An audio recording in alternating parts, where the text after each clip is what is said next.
dan masalah yang bisa terjadi pada eliminasi urin. Lanjut, ginjal kita punya tugas besar loh untuk membersihkan darah dan mengatur cairan tubuh. Dan kita juga akan membahas berbagai masalah yang bisa mengganggu proses ini. Yuk kita mulai. Proses pembentukan urin dimulai di ginjal, khususnya di unit kecil yang disebut nefron. Ada 3 tahap utama, filtrasi, reabsorpsi, dan sekresi. Tahap pertama, filtrasi di glomerulus. Proses pertama adalah filtrasi. Di ginjal, darah yang membawa limbah masuk ke glomerulus, bagian kecil dari nefron. Di sini, tekanan darah tinggi memisahkan zat-zat kecil seperti air, garam, dan urea dari darah membentuk cairan yang disebut filtrat glomerulus. Jangan lupa, protein dan sel darah tetap tinggal di aliran darah karena ukurannya terlalu besar untuk melewati membran glomerulus. Tahap 2, reabsorpsi di tubulus proksimal. Setelah filtrasi, filtrat ini masuk ke tubulus proksimal. Di sini zat-zat penting seperti glukosa, air, dan ion natrium diserap kembali ke darah. Reabsorpsi memastikan tubuh kita tidak kehilangan zat-zat yang dibutuhkan, seperti air untuk hidrasi dan glukosa sebagai sumber energi. Tahap ketiga, sekarang tubulus distal bekerja untuk membuang zat-zat tambahan seperti ion hidrogen, kalium, dan obat-obatan. Ini adalah proses sekresi. Sekresi penting untuk menjaga keseimbangan asam basa dan elektrolit dalam tubuh kita. Tahap 4, ekskresi melalui kolektor. Akhirnya, filtrat yang sekarang disebut urin dikumpulkan di tubulus kolektor dan dialirkan ke ureter, kemudian ke kandung kemih. Setiap hari, ginjal kita menghasilkan sekitar 1,5 liter urin. Hebat kan? Ketika kandung kemih penuh, sinyal dikirim ke otak melalui saraf. Ini memberitahu kita bahwa saatnya buang air kecil.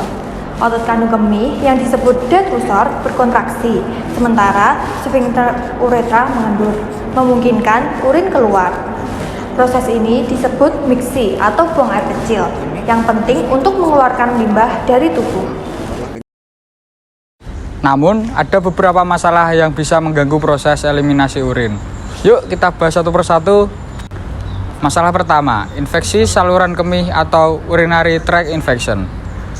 Urinary tract infection disebabkan oleh bakteri, biasanya E. coli, yang masuk ke saluran kemih. Gejalanya termasuk nyeri saat buang air kecil dan sering ingin kencing.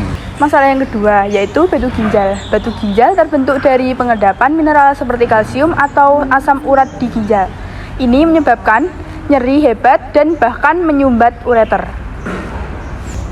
Masalah 3, retensi urin.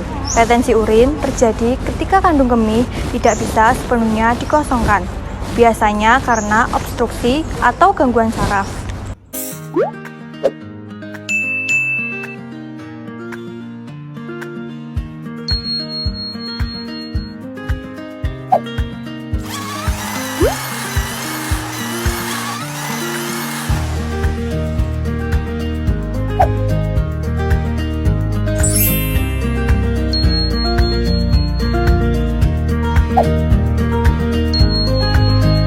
Masalah 4, inkontinensia urin.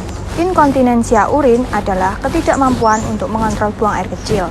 Sering terjadi pada lansia atau setelah melahirkan. Untuk menjaga kesehatan ginjal dan saluran kemih, kita harus banyak minum air putih, minimal 8 gelas sehari. Selain itu, kurangi makanan tinggi garam dan gula, karena ini bisa membebani kerja ginjal. Jangan lupa hindari menahan buang air kecil terlalu lama dan lakukan pemeriksaan kesehatan secara rutin. Nah, itu tadi perjalanan urin dari ginjal hingga keluar dari tubuh, serta masalah yang bisa terjadi. Semoga video ini membantu kalian memahami pentingnya menjaga kesehatan ginjal dan saluran kemih. Sampai jumpa di video edukasi berikutnya. Tetap sehat ya!